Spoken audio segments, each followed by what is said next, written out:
Our Nazi persecution actually started already in 1938.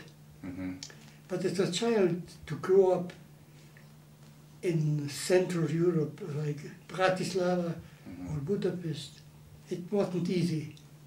It was a hostile environment. But you took it, that's the way of life. You took it naturally. You are persecuted, you are suffering, and it becomes a way of life. And as I said, 38 was the year that we were really thrown out from our home. We settled then in Budapest, a well-established man like my father was, who worked so hard to create a home, a life for his large family.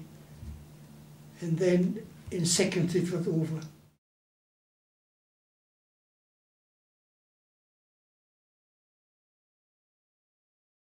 Yes, I was taken to Auschwitz on the 14th, 15th of April, 44. So not long after the invasion, I was taken alone, just myself. My family had no idea where I am.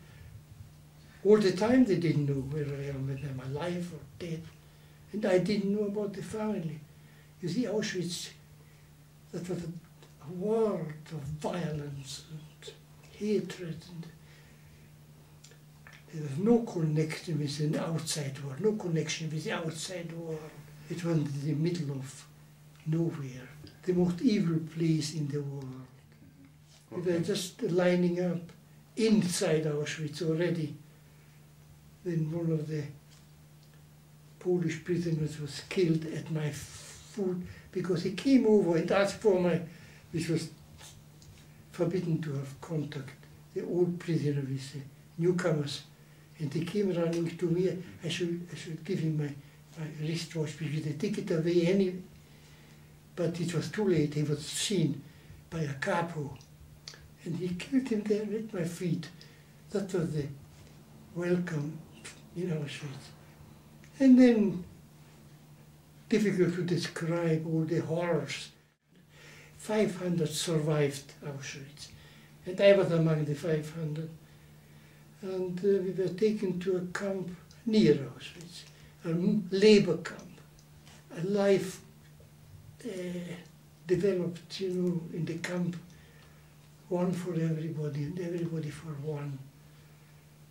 There were cruelty, plenty cruelty in that camp, and flogging and hitting and hanging, but nothing like Auschwitz. To get away from Auschwitz, that was the point, really. Because the stench I couldn't take, the stench of human burning was killing me. We landed in the end, we were taken to Birkenau. And I ended up on a bed with 5 or 6 others on top of me.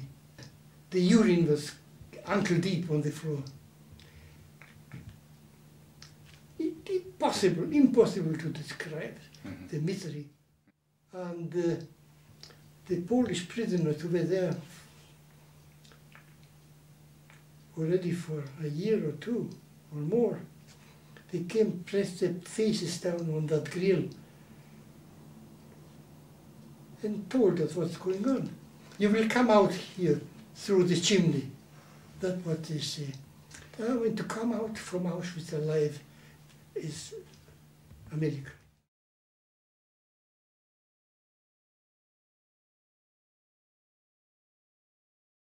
Belsen was different from everything else. Belsen was a real death camp. People were left to die. Very, very little food in Belsen as well. No water in Belsen. Every day was just survival. People went like ghosts, aimlessly.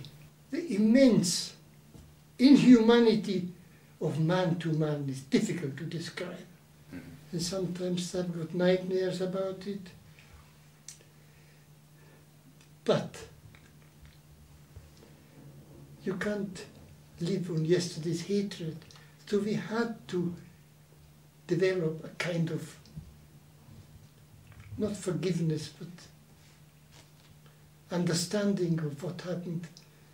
And when I started sharing, as I told you already, sharing my experiences, that's when relief, that was real relief, and that was the first steps for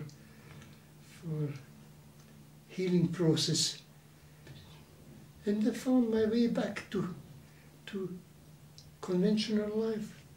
But that was also not easy.